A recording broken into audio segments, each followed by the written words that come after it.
Hey guys, Dennis Machina here. Thanks for hanging out. Today's reaction is the latest Creepypasta from Crypt TV. Well, the latest Versus series, that is. This is Sunny Family Cult versus Shelley. Shelley's Revenge. But before we get into it, please go over and support everybody involved in making this. From the person who narrated it, the artist, and Crypt TV themselves. I'll leave all their links along with the link to the original video in the description below. Then go over and support my channel. It's very easy. Just go right below this video. Click that subscribe button. Ring that notification bell. Please give that like button some love because I put up new videos every single day.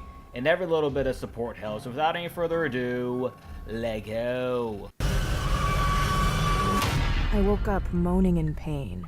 Uh-oh. My head covered by some kind of a rough cloth. Everything was dim for a few seconds, until the sack was ripped off, the sudden light blinding me.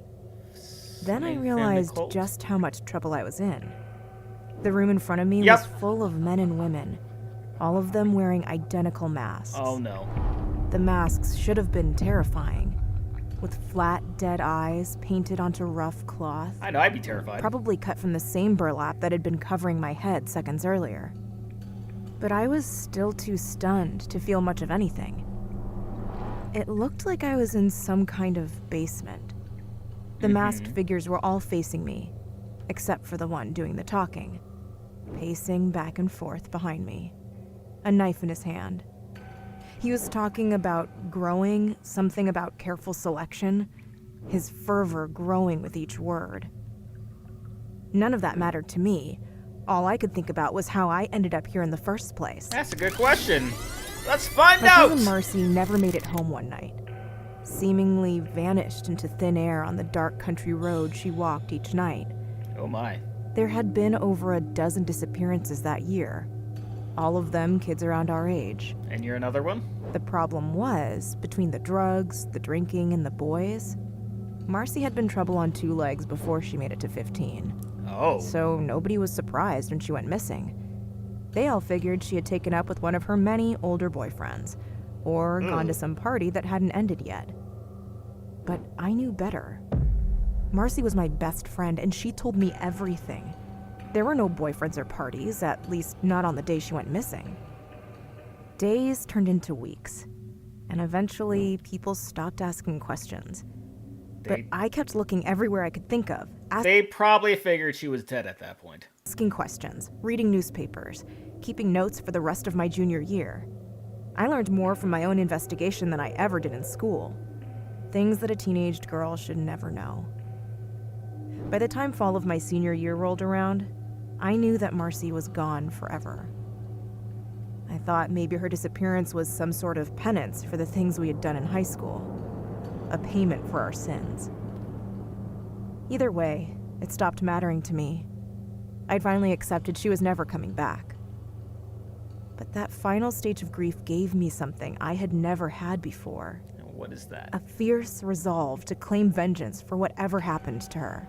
Alright, so claim vengeance! It was that same fall when I found myself walking on the road that Marcy had disappeared on a year earlier.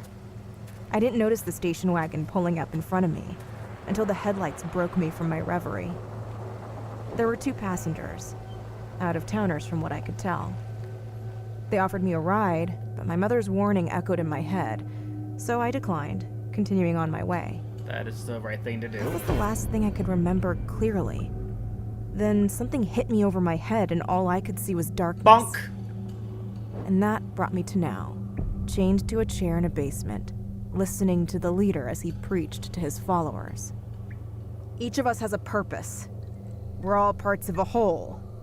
And together, we are a family, he practically shouted. The leader finally stopped, placing a hand on my shoulder. And to usher in new blood, we must take old blood. Oh no. The leader passed his knife to one of the followers sitting in front of me. Shelley, where are you? It was already too late for all of us. Need your help. But these masked murderers didn't seem to realize that yet. The leader beckoned to the group. Let us rise as one and support our brother. The small crowd in front of me all stood in unison, as the man with the knife stood over me, raising it high over his head. Oh no! About to strike. No, when Shelley! A field hockey ball smashed into his face, Yes! shattering Yes! his jaw. Shelley! I began to laugh. as the leader turned to look at the bottom of the basement stairs. And there she was, her tattered Catholic school uniform hanging off her pale frame. Hell yeah! With lank, dirty hair blocking her face. Go get him, Shelley. Shelley had arrived. A few of the brave cult members rushed her, thinking they could take her out on their own. No! They were wrong. You're gonna get wrecked. She was quick, the field hockey stick moving faster than the eye could see. She took off one of their heads with a single swing. Nice! Oh, that looks sweet! The leader looked to me with confusion and terror in his eyes. My voice was cold, pure rage and fury washing over me. As it should. Mixed with a healthy blend of acceptance. Mercy Emerson was my cousin. It took me a long time to find you, to figure it all out. Oh, set him up! But I did. Marcy and we did things. Ruined people's lives. Made them hate themselves, I said. We were just kids, but that's no excuse. Right. The girls we bullied deserved better. Shelley deserved better. I looked up at the leader through my tears, my eyes cold and hard. I feel like she's gonna kill you, I knew if I walked that road enough, you'd eventually take me. That's where you always took the others for your damn sacrifices. But I also knew Shelley was coming for me. Oh, I see. She's been coming for all of us. That's why she did these past few weeks. Everyone who did her wrong, I said. And after that, it was all a matter of timing. Make sure you took me. So when she came to collect what she was owed, she'd have to kill each and every one of you twisted freaks to get to me. It was so she's sacrificing herself to get vengeance. Brilliant. Happening faster now. The Sunny family cult scrambled for any exit, trying to get to the small windows out to the yard above, but it was futile. Yeah. I was still tied to my chair, so there was never any chance for me in the first place. Shelley mowed through the cult, splitting another member's chest open with a wet crack.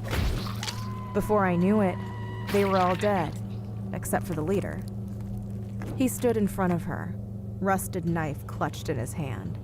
Really? She just took out all of your boys, and you're like, yep, I could do this all by myself. We are a family, he said. And you will die defiant. With family. Then Shelley gutted him like a fish, his insides spilling out onto the floor. Oh my god! Look at those intestines! The leader tumbled to the ground, shit! leaving the basement suddenly very quiet, except for the sound of Shelley's broken throat. She stalked towards me, the bloodied field hockey stick dragging on the concrete behind her. Sacrifice worth it, I guess. I smiled, ready. For what it's worth. I'm sorry, I said. Then the hockey stick came up.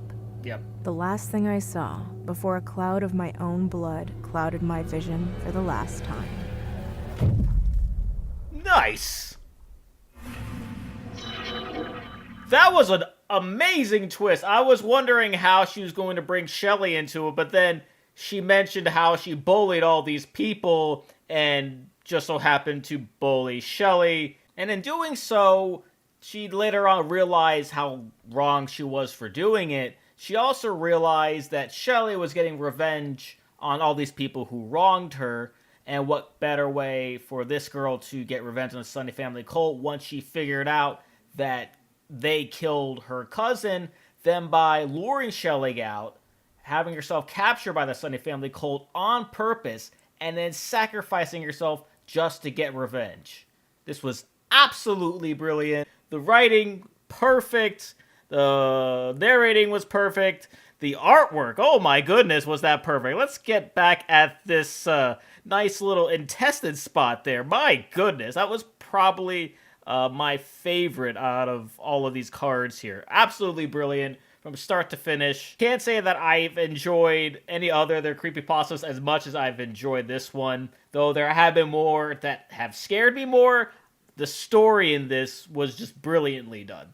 So that will do it for this reaction. Please leave a like if you enjoyed. Comment down below. Let me know what you thought of this story. Share this video. Subscribe if you have subscribed already. Ring the notification bell because I put up new videos every single day. Like, and I will see you guys next time.